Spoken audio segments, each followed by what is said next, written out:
Bonjour à tous, c'est Starman. Alors aujourd'hui une vidéo particulière, on va faire un tier maker sur les sorts de soutien. Alors ce que j'appelle les sorts de soutien, c'est tout ce qui n'est pas sort d'attaque, hein.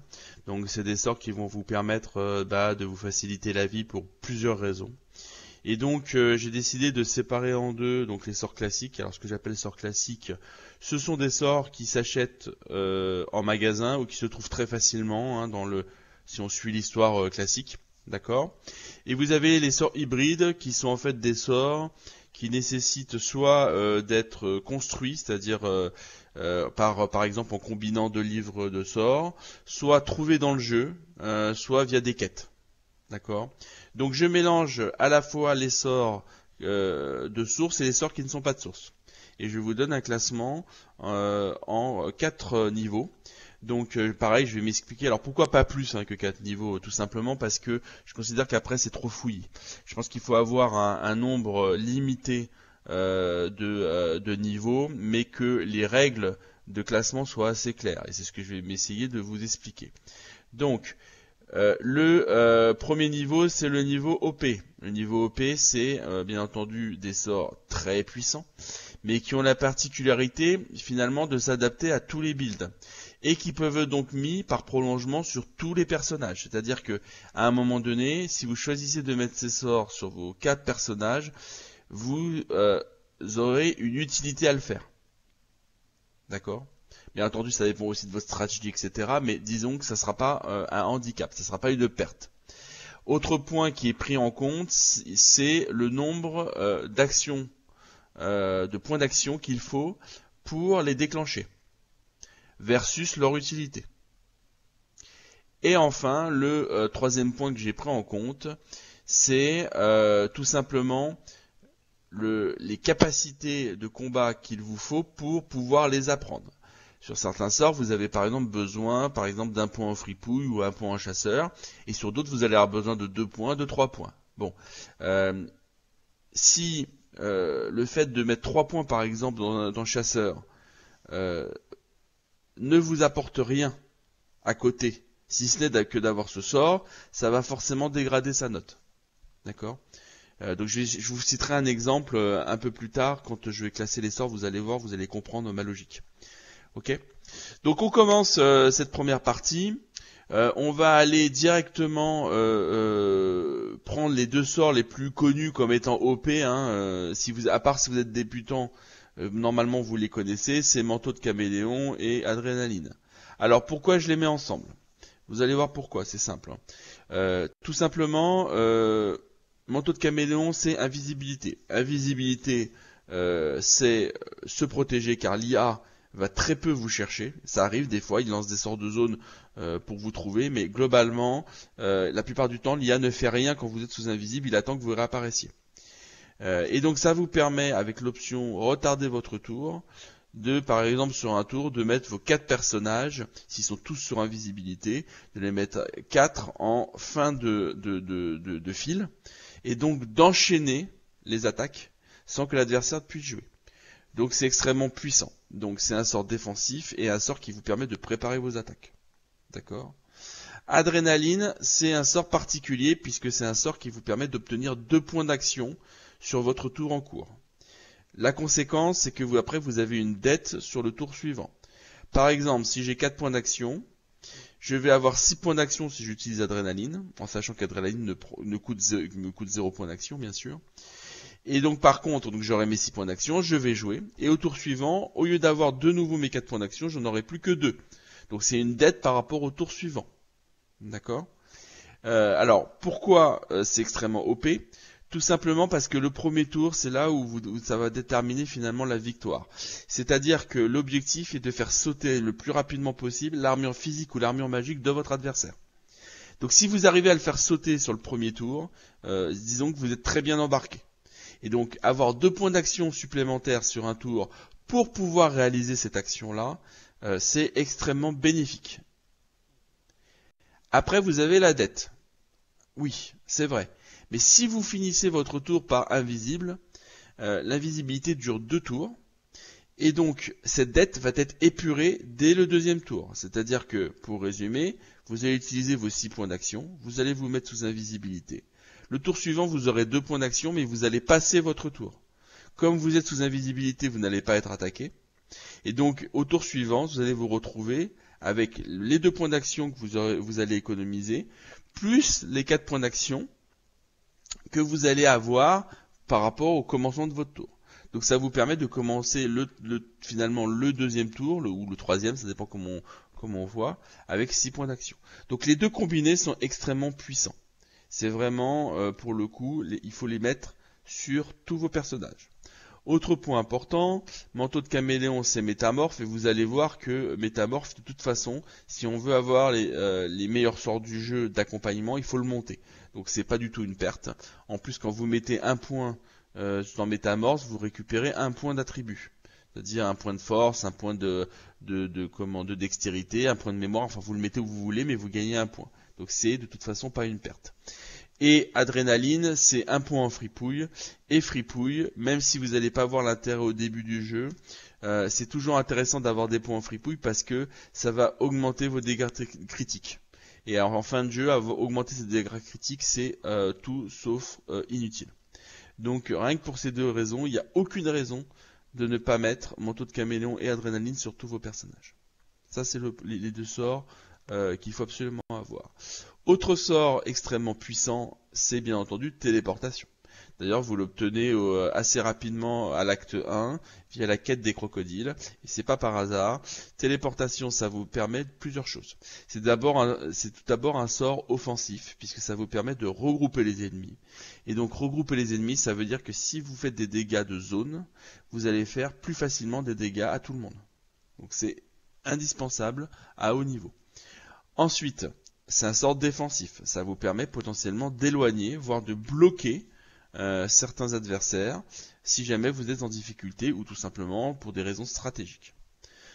Et en dehors des combats, ça a aussi son utilité puisque ça vous permet à la fois de mieux voler. Donc j'ai fait une vidéo sur le vol, allez la voir, tout simplement. Je ne vais pas passer trop de temps là-dessus. Ça vous permet également de téléporter des objets qui sont inaccessibles ou difficilement accessibles. Par exemple des coffres.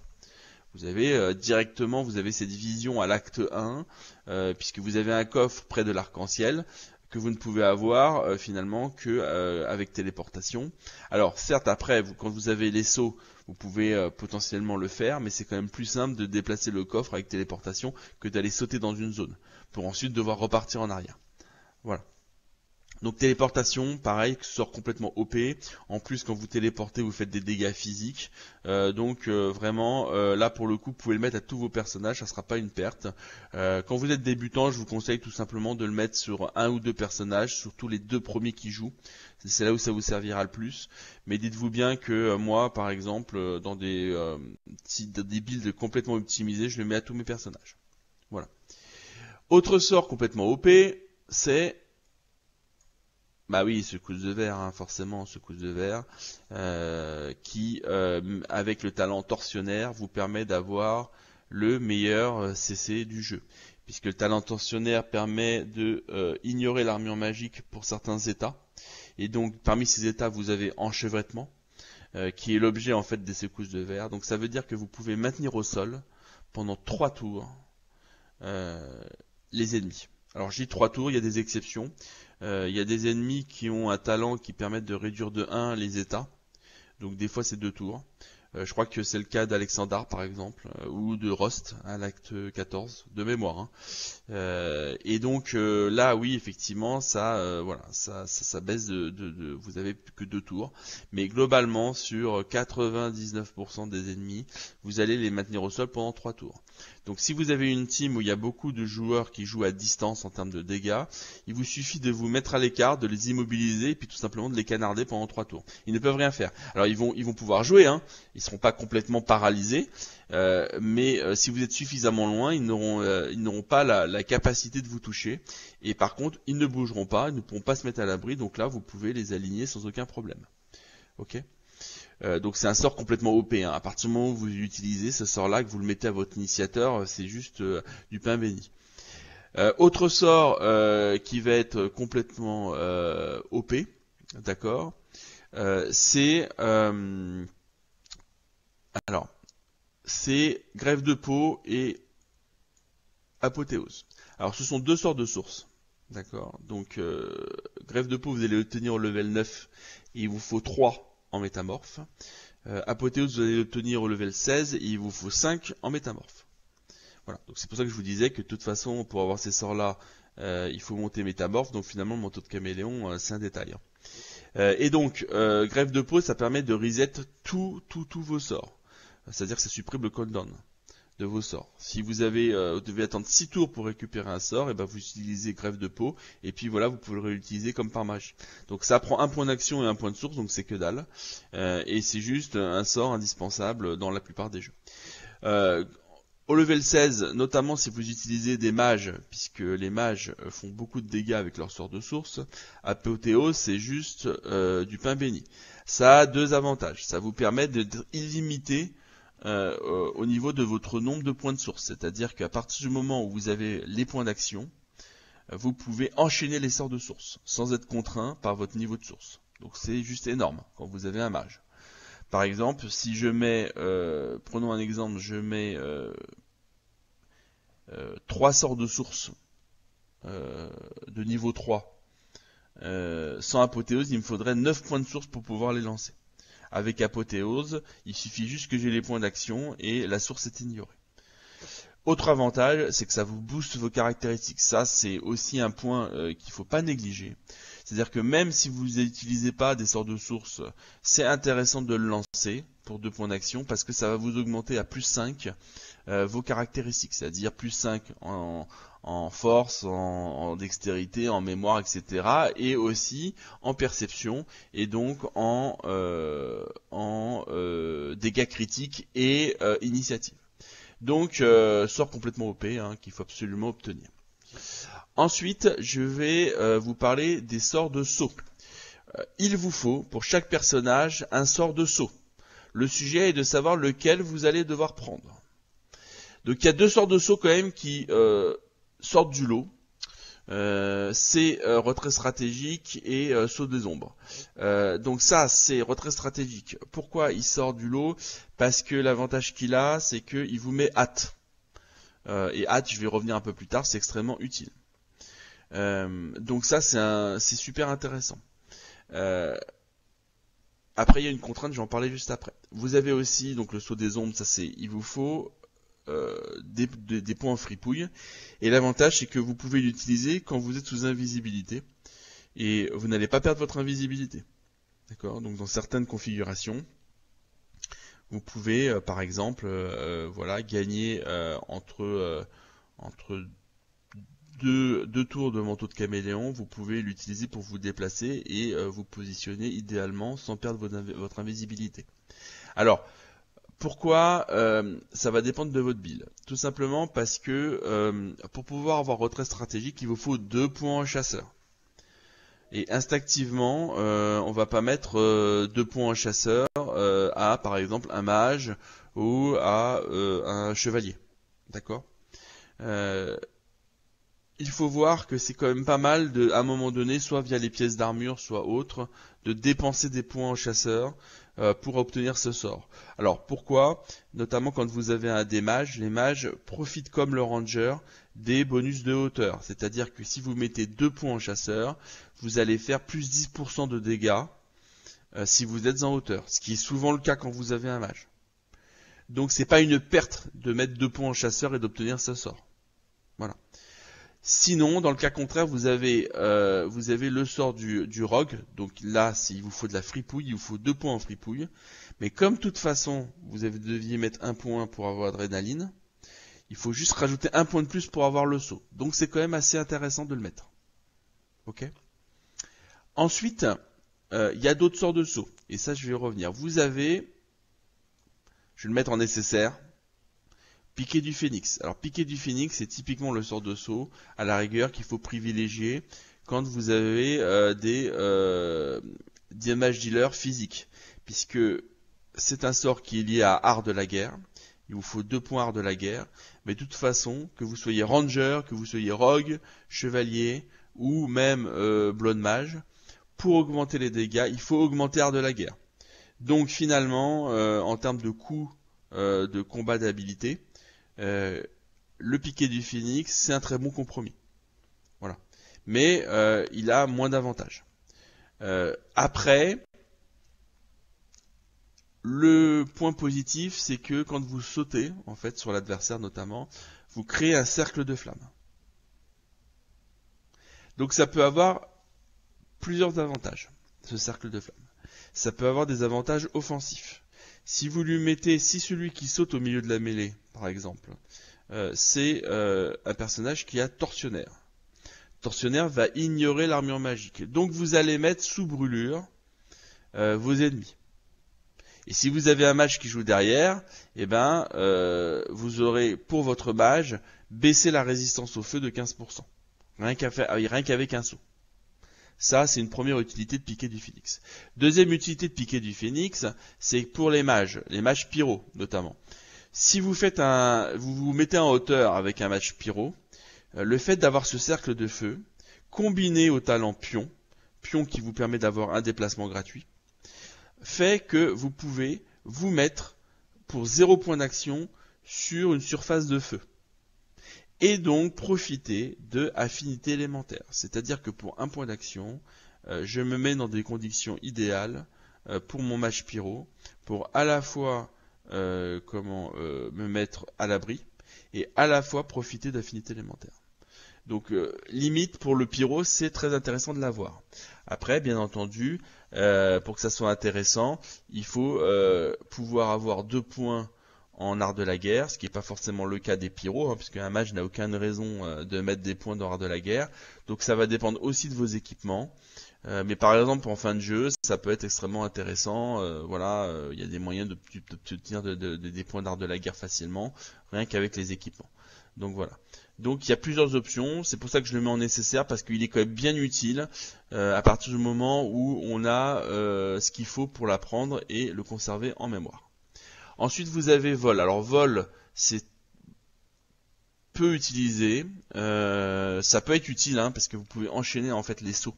Donc en termes de mobilité c'est plutôt pas mal, mais il y a tellement de sorts qui vous permettent de vous déplacer en faisant des dégâts sans utiliser de saut que c'est pas spécialement intéressant.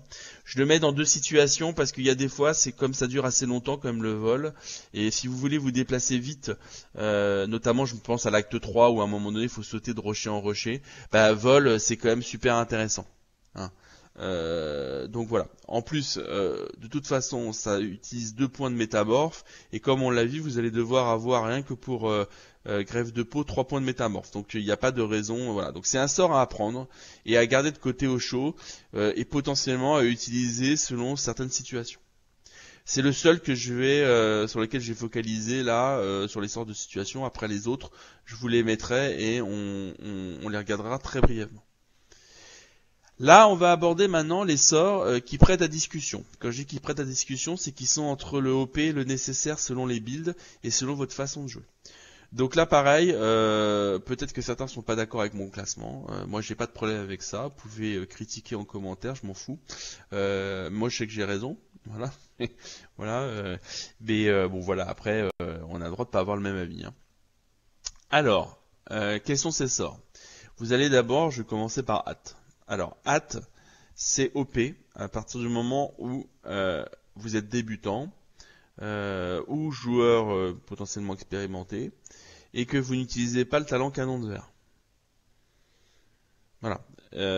Et que vous l'utilisez en pré-buff. Pourquoi? Parce que hâte, ça vous rajoute donc 1 point d'action supplémentaire au tour suivant. Mais si vous le faites en pré-buff, ça veut dire que vous commencez le combat non pas avec 4 points d'action, mais 5. Et 1 point d'action supplémentaire, c'est énorme dans le jeu. Okay. Si vous avez un elfe, par exemple, vous pouvez à la fois commencer avec 5 points d'action, et avec sacrifice de chair, vous rajoutez 1 point d'action supplémentaire. Donc finalement, c'est comme si vous aviez canon de verre sans les inconvénients. Donc c'est juste énorme. Après, pour des joueurs qui commencent à être très expérimentés, ou qui se fixent comme règle de ne pas avoir de pré-buff, il est plutôt de situation. Donc moi je le classe en nécessaire. Si je fais une team complètement optimisée, je vais prendre canon de verre, donc il va me servir pas à grand chose ce sort. Mais globalement, pour beaucoup, il y en a qui prennent pas canon de verre, qui considèrent que c'est de la triche ou que c'est une perte de talent. Et donc là pour le coup, Hâte devient complètement OP. Voilà. Donc ça c'est le premier sort. Le deuxième sort complètement OP, c'est Tête de Méduse. Alors pourquoi? Parce que Tête de Méduse, c'est le meilleur de mon point de vue CC du jeu. Avec Secousse de Verre. La seule contrainte de Tête de Méduse, c'est que il faut faire sauter l'armure magique. Contrairement à Secousse de Verre qui peut ignorer l'armure magique avec le talent tortionnaire. Donc, c'est un sort qui vous permet d'immobiliser les ennemis qui sont proches de vous pendant 4 tours. Alors pour ceux qui se demandent pourquoi 4 tours alors qu'il y a marqué que ça ne marque pas en 2 tours, eh ben cherchez sur internet, regardez certaines de mes vidéos et vous verrez que j'arrive entre les différentes options à paralyser les ennemis pendant 4 tours. Voilà. Donc c'est un sort extrêmement puissant parce que paralyser les ennemis pendant 4 tours, à partir du moment où vous avez sauté l'armure magique, bah c'est gagné, hein. Enfin voilà, vous gagnez à partir du moment où l'armure n'existe plus, vous gagnez le combat. C'est ça que ça veut dire, hein, ce CC. Simplement voilà, quand vous avez un build 100% physique, bah il vous sert à rien. Donc pour moi, il est nécessaire. Si j'ai des mages dans ma team, il sera OP. Si j'ai pas de mages dans ma team, il sera nécessaire. Voilà, c'est aussi simple que ça. C'est d'ailleurs un sort qui se prête très bien au build mixte, c'est-à-dire un build de force. Un chevalier par exemple, qui lui ira au corps à corps avec Tête de Méduse, et des mages qui vont préparer le terrain en mettant tout simplement, en supprimant l'armure magique.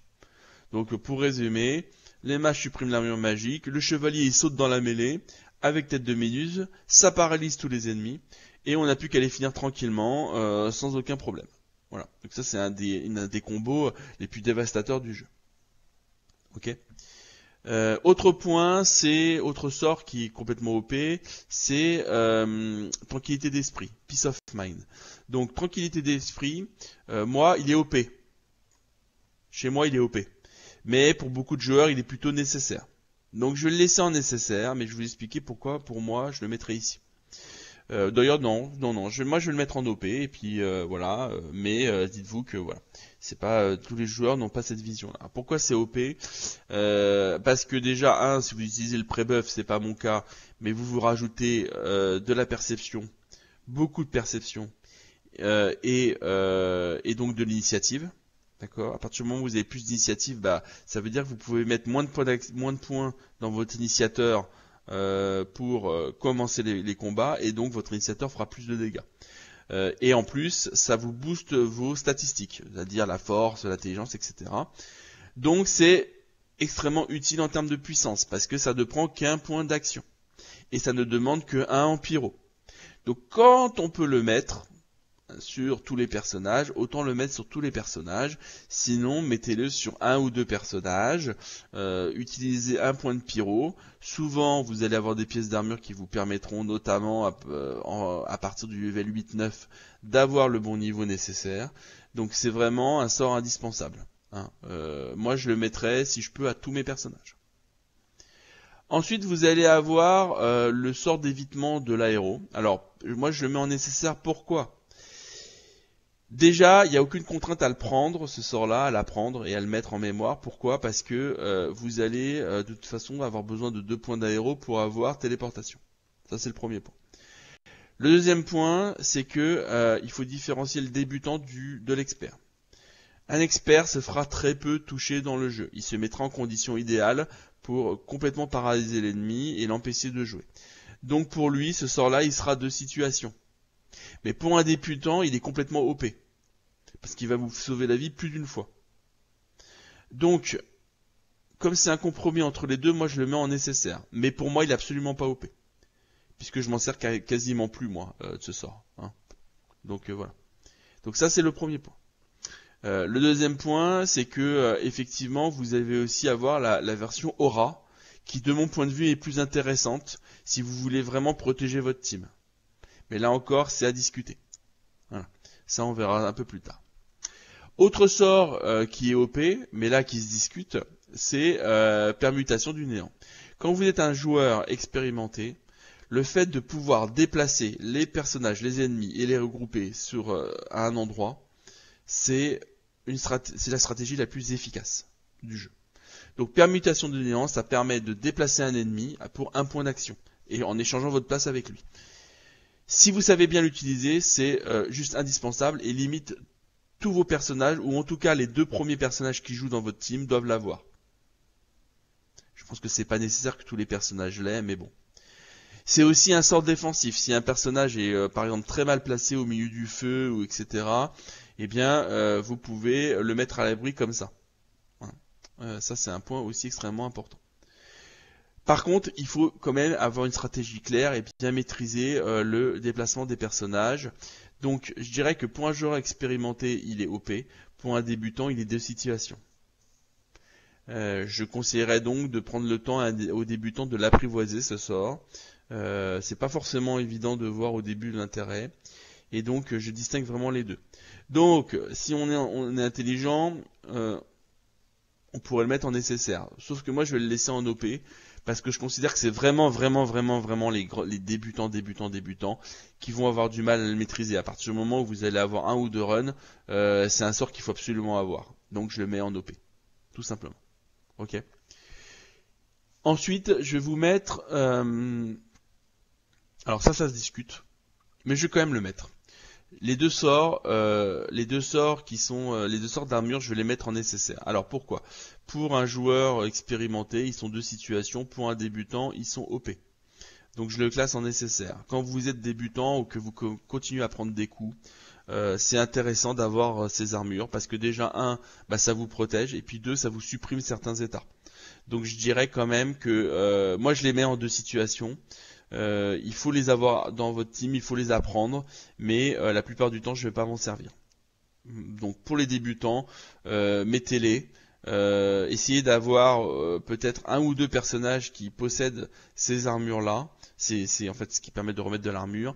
Ça vous servira et ça sera extrêmement utile. Ok. Alors là, c'est peut-être ce qui va le plus engendrer de désaccords avec ce beau nombre de joueurs. On a Trompe-la-Mort. Alors Trompe-la-Mort, c'est un sort qui vous permet d'être invincible, c'est-à-dire de ne pas mourir pendant 2 tours. Alors vous allez me dire, ah bah ça c'est complètement OP. Ah bah oui, c'est complètement OP. Sauf que pour un joueur expérimenté, qui a un certain niveau, Trompe-la-Mort il sert la plupart du temps à rien. Puisque vous n'êtes jamais touché, ou très peu. Et il consomme, hors affinité élémentaire, il consomme de mémoire 3 points d'action, c'est ça. Donc c'est très consommateur en points d'action. Pour se protéger pendant 2 tours. Donc moi, je le classe en nécessaire. Vous êtes débutant, il va beaucoup vous servir. Il est limite OP. Voilà. Vous êtes joueur expérimenté, il sera de situation. Et moi, je le considère pas comme indispensable. Après, quand vous le faites en pré-buff, ça peut vous permettre de rentrer dans un combat sereinement, en protégeant 1 ou 2 de vos personnages, notamment si le boss fait des dégâts de zone extrêmement puissants. Je pense notamment à la sorcière ou à Dramalik. Bon bah là, peut-être que ça vaut le coup de le mettre en pré-buff, voilà, pour pas crever. Mais à part ça, il n'y a aucune utilité. Ensuite, vous allez avoir le sort de chloroforme. Alors, le sort de chloroforme, il est OP quand vous avez des mages, puisque en fait, il faut sortir l'armure magique, et ça vous permet, pour 1 point d'action, de paralyser un ennemi pendant 1 tour, à partir du moment où vous le frappez pas, donc il prend pas de dégâts, d'accord. Donc, c'est un sort, vu son coût en AP, et vu que c'est un CC, et vu qu'il vous faut des points en fripouille, mais que vous avez déjà avec adrénaline, ce sort-là, il n'y a aucune raison de ne pas le mettre si vous avez des mages. Donc il est OP si vous avez des mages. Mais comme en fait il est lié aux mages, on en revient au même sujet, il est plus en nécessaire, puisqu'il ne s'adapte finalement pas à tous les builds. Voilà. Donc pour moi, c'est un sort qui n'est pas qui est très utile, mais qui est limité par le fait qu'il faut faire sauter l'armure magique. Alors, ensuite on va parler, moi j'arrête là, je vous le dis, je vois pas, là je regarde, vite fait, sur les sorts on va dire assez classiques, je vois pas d'autres sorts OP ou nécessaires, en sort de soutien. Mais vous avez vu, il y en a quand même déjà pas mal, si on les met tous, ça prend de la mémoire quand même. Après, on va parler des sorts plus de les sorts bleus, enfin verts là. Je sais pas comment on les appelle, comment on pourrait les appeler. Bon, bref. Vous avez bien entendu ce sort-là. Alors c'est un sort alors je vais commencer dans l'ordre. Vous avez bénédiction. Donc bénédiction, c'est un sort qui pour moi est nécessaire. C'est quand même bien, pour plein de raisons, de l'avoir sur un ou deux personnages dans votre build constamment. Parce que ça vous permet déjà de, par exemple, supprimer le nécroflemme, ça vous permet d'augmenter vos résistances, ça vous permet d'enlever certains états, et ça prend un point de source. Donc ça, c'est le premier avantage de bénédiction. Donc, globalement, dans les combats, surtout quand vous êtes débutant, ça va quand même vous servir. Donc moi, je le mets en nécessaire parce que c'est pas complètement OP, hein. On pourrait très bien faire le jeu sans en passant et en ne ressentant pas de manque. Mais pour moi, il est vraiment intéressant à avoir. Ok. Ensuite, vous avez le sort qui vous permet d'absorber la source. Donc ça, vous l'obtenez à l'acte 2, hein, en rencontrant votre divinité. Ce sort, il est OP. Pourquoi il est OP? Parce que, alors, en dehors du combat, déjà, il vous permet de récupérer la source sur des cadavres sans avoir besoin de faire des allers-retours pour aller à la fontaine de source. Donc ça, c'est rien que d'un côté pratique, il est intéressant. Il prend pas de mémoire, donc pourquoi s'en priver, hein? Et puis, il ne prend qu'un point d'action en combat. Donc, certains ennemis, en fait, ont de la source sur eux naturellement. Par exemple, des chiens de Aetera ont de la source, c'est-à-dire que si vous leur faites sauter votre armure magique, avec ce sort, alors qu'ils ne sont pas morts, vous pouvez les récupérer un point de source. Donc c'est intéressant. Mais surtout, quand vous tuez les ennemis et que vous avez besoin de récupérer de la source avant d'avoir apothéose, eh bien, c'est intéressant de pouvoir aller puiser ça sur des cadavres. Donc pour moi, il est complètement OP. Après, quand il y a apothéose, il est un peu moins utile, un peu moins nécessaire. Il sert surtout à récupérer de la source sur des cadavres post-combat. Mais dans certaines configurations, dans certaines stratégies, en combat, ça va être extrêmement utile. Je pense notamment au combat le Black Pit là avec tous les globes là qui sortent de terre où il y a du feu partout, etc. En fait, vous tuez très facilement les premiers ennemis et ça vous donne la possibilité d'aller choper des points de source constamment. Donc tu utilisais par exemple constamment un pouvoir comme bénédiction pour supprimer le Necrofire, etc. Donc c'est vraiment super bien. Voilà, moi je trouve ça super bien. Ensuite, vous avez l'équivalent de bénédiction qui est malédiction. Alors là, pareil, malédiction, moi je le conseille pas aux débutants. Alors déjà malédiction, c'est un sort que vous n'avez pas par défaut, c'est un sort qui est lié à des parchemins, donc il faut les fabriquer. Mais vous avez, pourquoi je le classe quand même en sort? Parce que si vous prenez Fane en personnage principal, à un moment donné dans le jeu, il va pouvoir switcher entre bénédiction et malédiction. C'est-à-dire qu'il ne fera plus bénédiction, mais il fera malédiction. Et malédiction, quand même, ça a quand même beaucoup d'avantages. Voilà, c'est quand on a des joueurs expérimentés, c'est un sort quand même qui est pas mal. D'accord, qui permet de faire plusieurs combinaisons, qui est assez sympa à jouer. Pour un débutant, il sera limite inutile ou illimité. Donc moi je le classe quand même en nécessaire parce que je l'utilise et qu'il est sympa. Mais on pourrait le classer en deux situations. Ça me choquerait pas. Voilà. Voilà. Moi j'aime bien l'avoir ce sort. Pour résumer. Et donc je m'arrête là. C'est-à-dire que pour moi, tous les autres sorts sont des sorts de situation. On peut éventuellement désir de mort, on peut éventuellement le mettre en nécessaire. Je me battrai pas là-dessus. Pour moi, il est plus de situation, mais pourquoi pas. À partir du moment où on fait du pré-buff et que on peut commencer un combat en ayant un point de vie. Et ce sort-là, forcément, bah oui, on va pouvoir faire multiplier les dégâts, etc. Et c'est extrêmement dans ce cas-là intéressant. Mais pour moi, c'est quand même vraiment sur des builds et des constructions bien précises et une stratégie très limitée, très précise, donc limitée. Donc pour moi, ce sort il est en deux situations. Mais à la rigueur, bon, pourquoi pas le mettre en nécessaire.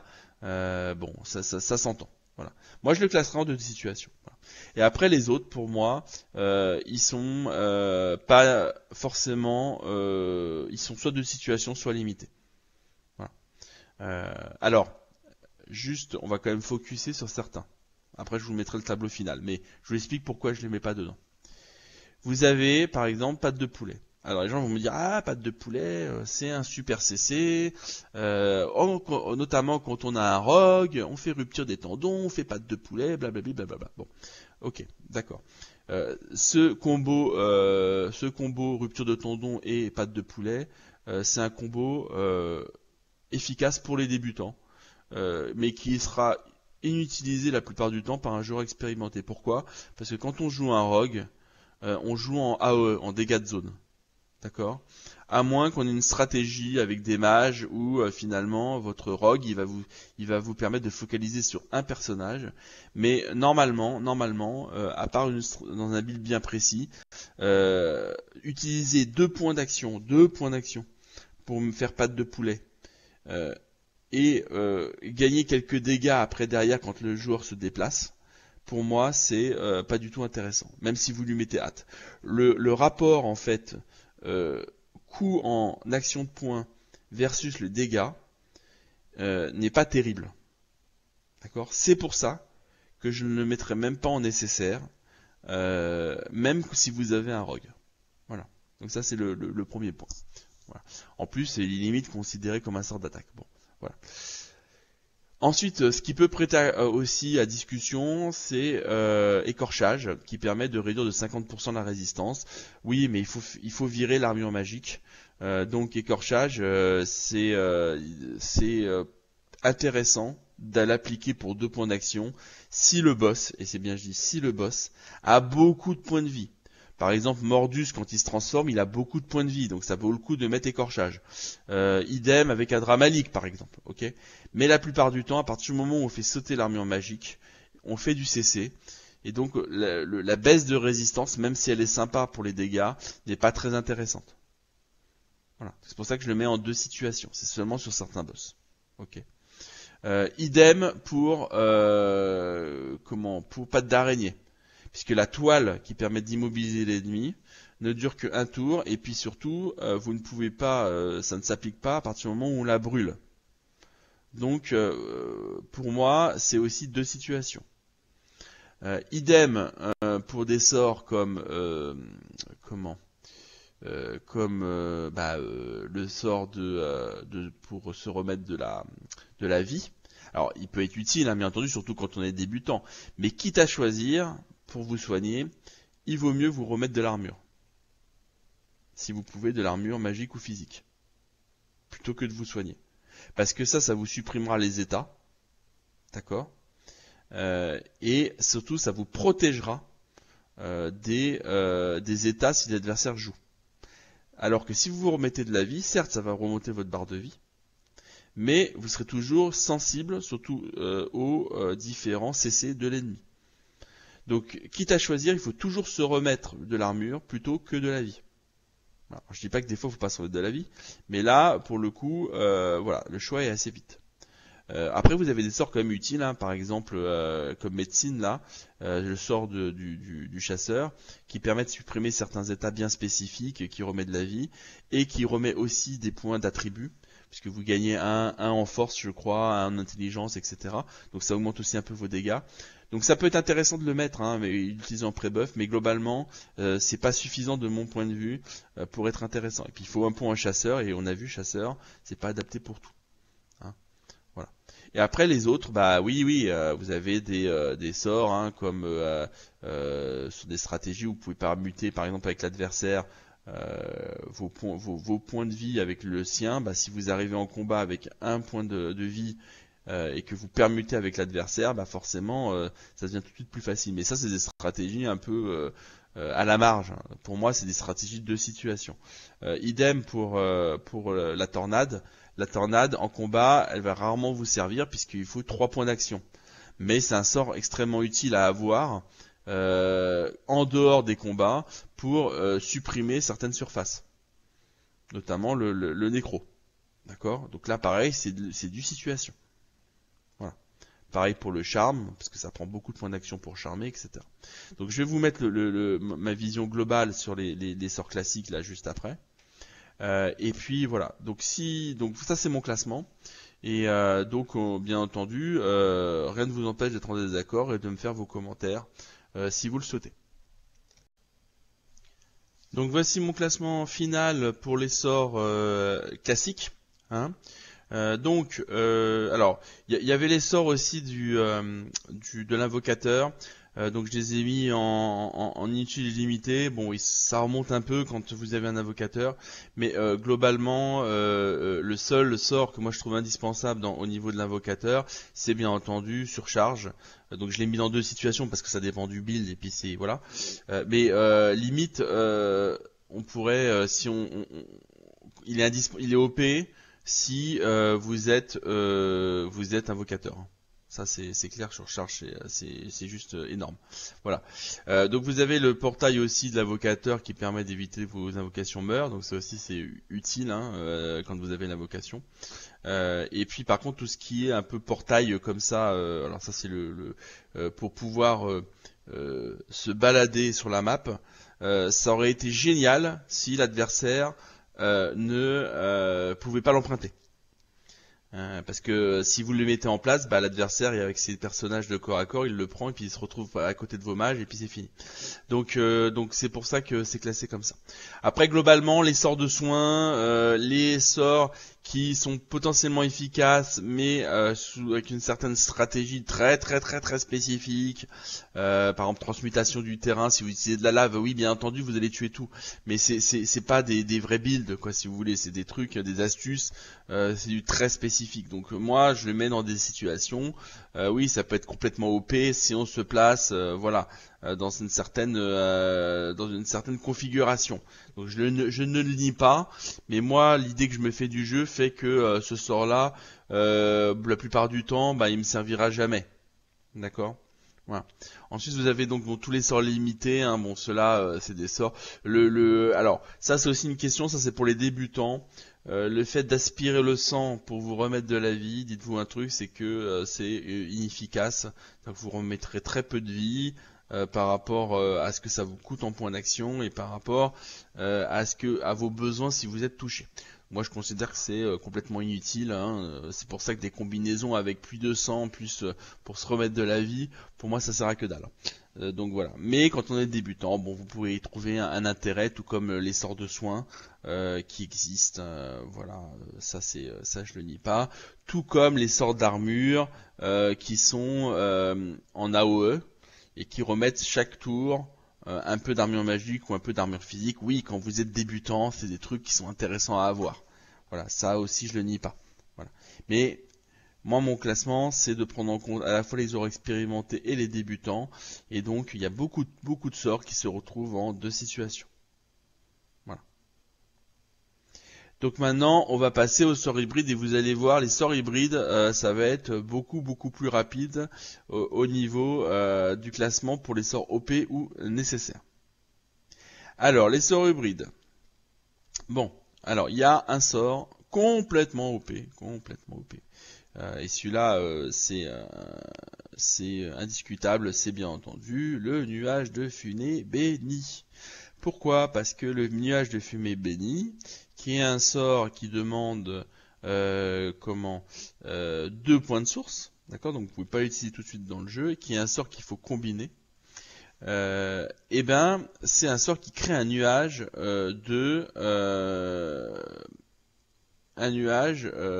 d'invisibilité. Alors, vous allez me dire, bah oui, mais on a déjà manteau de caméléon. Ah oui, mais c'est beaucoup plus fort que manteau de caméléon. Et pourquoi c'est beaucoup plus fort que manteau de caméléon? C'est-à-dire que si vous le mettez sur votre initiateur, déjà vous protégez toute votre team, puisque toute votre team sera directement sous invisibilité. Et puis surtout, c'est un nuage, donc vous pouvez sortir du nuage, attaquer votre adversaire, revenir dans le nuage, et vous allez récupérer l'état d'invisibilité. Contrairement à un manteau de caméléon qui fait que si entre vos 2 tours vous attaquez, vous perdez l'invisibilité pour de bon. Là vous pouvez faire des allers-retours, et une fois que le nuage n'est plus béni, il devient en fumée, mais vous avez encore 2 tours d'invisibilité. Donc c'est juste énorme. C'est-à-dire que si vous l'utilisez à tous les combats, vous allez pouvoir tuer tranquillement tous vos adversaires 99% du temps sans qu'ils puissent attaquer. Enfin, faut quand même se rendre compte, vous commencez le combat, vous lancez nuage de fumée bénie et vous tuez l'adversaire. Puisque vous aurez en théorie pratiquement 3 tours pour le tuer sans qu'il puisse bouger. Et c'est juste énorme, hein. C'est le sort le plus, de mon point de vue, le plus OP du jeu. Hein.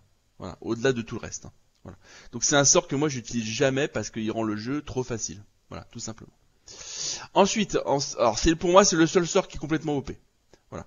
Ensuite vous allez avoir des sorts qui sont nécessaires. Ces sorts sont tout simplement le sort du démon.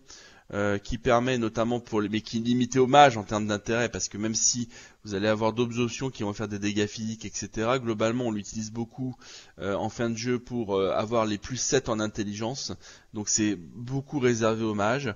En plus c'est un sort qu'il y a une quête, et vous ne pouvez l'appliquer que pour un personnage, donc tout ça mélangé fait qu'on ne peut pas le classer au-delà de nécessaire. Tout simplement. Vous allez avoir aussi, alors ça se discute, pareil, l'aura d'évitement. Alors pourquoi je le mets en nécessaire? Parce qu'il est extrêmement utile pour les débutants. Et puis surtout, il suffit de mettre une orbe, donc que vous obtenez à partir du bateau, dans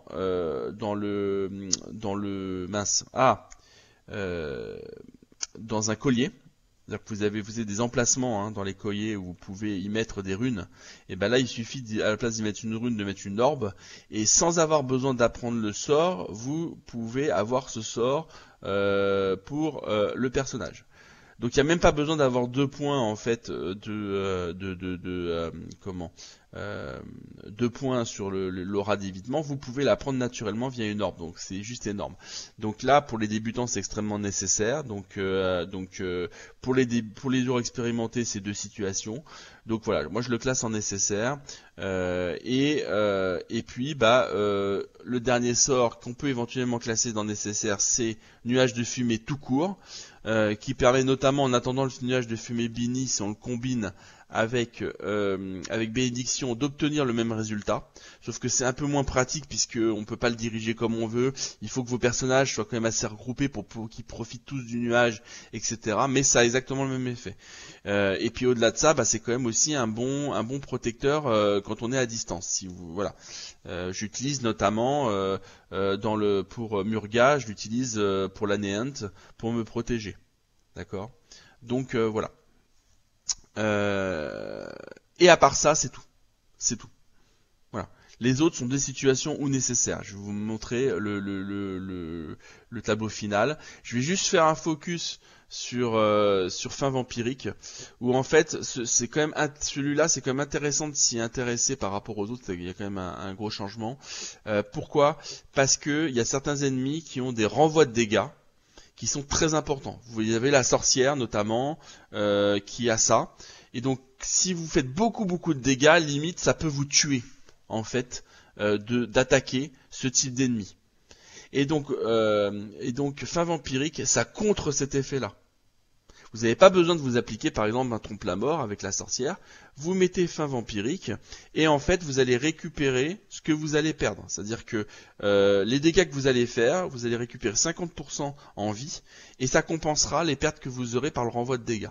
Donc ça sert à ça, fin vampirique. Voilà. Et donc vous avez bien entendu la version aura. Alors où est-ce qu'elle est la version aura d'ailleurs? Je ne sais même plus. Où est-ce qu'elle est? Hop. Je l'ai mis quelque part, non? Elle est où la version aura? Ah, j'arrive pas à la voir là. J'ai dû l'oublier peut-être dans les... Non, je la vois pas. Oh là là, bon. J'ai pas les yeux en face des trois. Ah, elle est là. Elle était visible en plus. Voilà, vous avez la version aura si jamais vous avez besoin de l'appliquer sur tous vos personnages. Donc ça dure 2 tours. Donc ça, je vous fais un petit focus quand même sur certaines situations. Mais c'est un sort intéressant à avoir parce que c'est vraiment embêtant d'avoir des ennemis qui font des renvois de dégâts à hauteur de 30-40%. Enfin voilà. Donc voilà, donc fin vampirique, ça vous permet de contrer ça. Je voulais juste vous faire un petit focus. Et puis on va aller donc sur le tableau final et on va conclure ce tier maker. Donc voilà le tableau final. Alors juste 2 points avant de conclure. Donc j'ai mis certains sorts quand même en 2 situations sur les sorts de source hybrides. Vous avez alors tous les sorts qui permettent les immunités. En fait, celui qui vous servira vraiment à la rigueur, c'est celui du feu, d'accord, dans certaines situations. Vous avez aussi le sort qui vous permet de rajouter du poison. Ça, c'est utile quand vous avez des builds mixtes ou surtout quand vous utilisez le build de Ranger élémentaire. C'est-à-dire que Ranger élémentaire, ça vous permet de faire des dégâts physiques et des dégâts magiques de poison en même temps, avec un niveau de dégâts de poison très élevé. Donc c'est un build très particulier. Donc, dans certaines situations, c'est un sort qui est quand même extrêmement utile. D'accord ? Ensuite, vous avez sang de feu. Alors ça, c'est bien uniquement pour les pyrogéos, parce que c'est un point d'action et que ça baisse de 20% la résistance de l'ennemi. Mais bon, il faut qu'il ait plus d'armure magique. Donc c'est pas spécialement, voilà. Dans certaines situations, c'est vraiment très utile quand vous avez besoin de tuer un ennemi, notamment qui a beaucoup de résistance au feu. Rajouter plus 20% de baisse de résistance, ça peut faire la différence en termes de rapidité pour le tuer, mais c'est pas un sort qui est vraiment indispensable. Et ensuite vous avez tous les sorts qui vous proposent, qui sont en fait les bulles, en fait, qui vous protègent de certains sorts. Alors c'est particulièrement utile.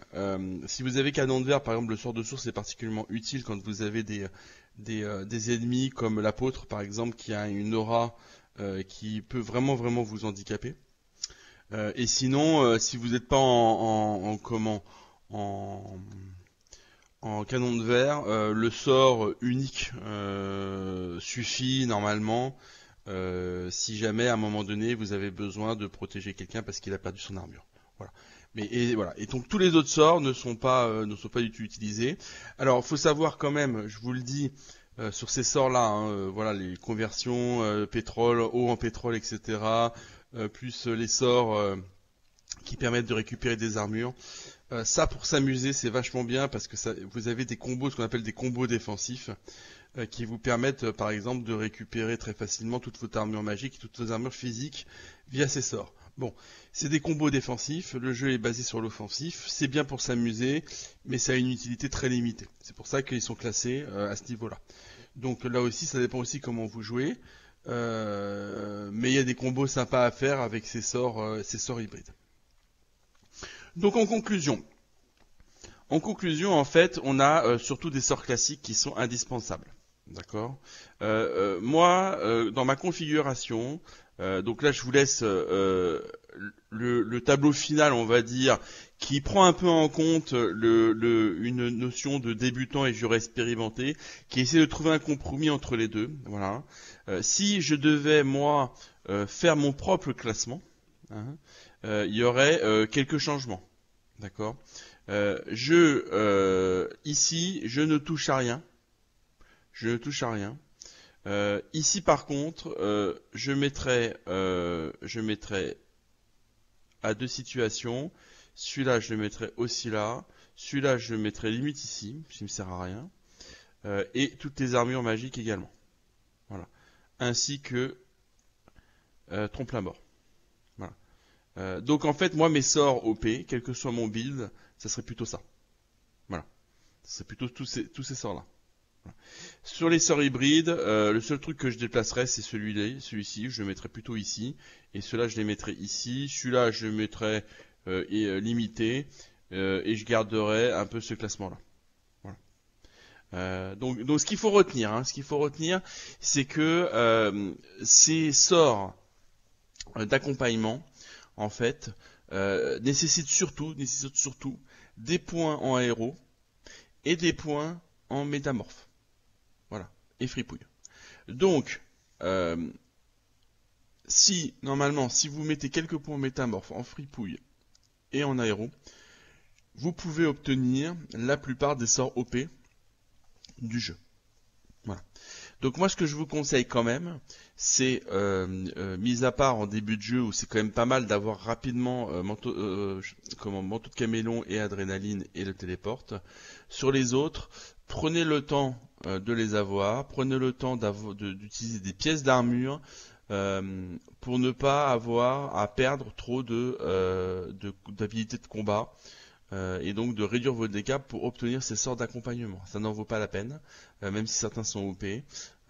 Normalement, il faut calculer tout ça avec les pièces d'armure que vous allez avoir. Et à partir du level 9, et notamment de la quête du puits, si on se débrouille bien, on peut, avec les équipements, avoir une bonne balance entre vos habilités de combat qui vont vous permettre d'accéder à certains sorts qui ne font pas partie de vos écoles, et les habilités de combat qui vous servent pour vos écoles et donc pour faire des dégâts supplémentaires. Il va falloir trouver ce juste équilibre. Donc je dirais qu'au début de l'acte 1, mis à part le fait d'obtenir adrénaline et manteau de caméléon, ne vous préoccupez pas trop de ces sorts. Essayez d'avoir un sort de saut par exemple, des choses comme ça. Mais n'essayez pas d'aller plus loin.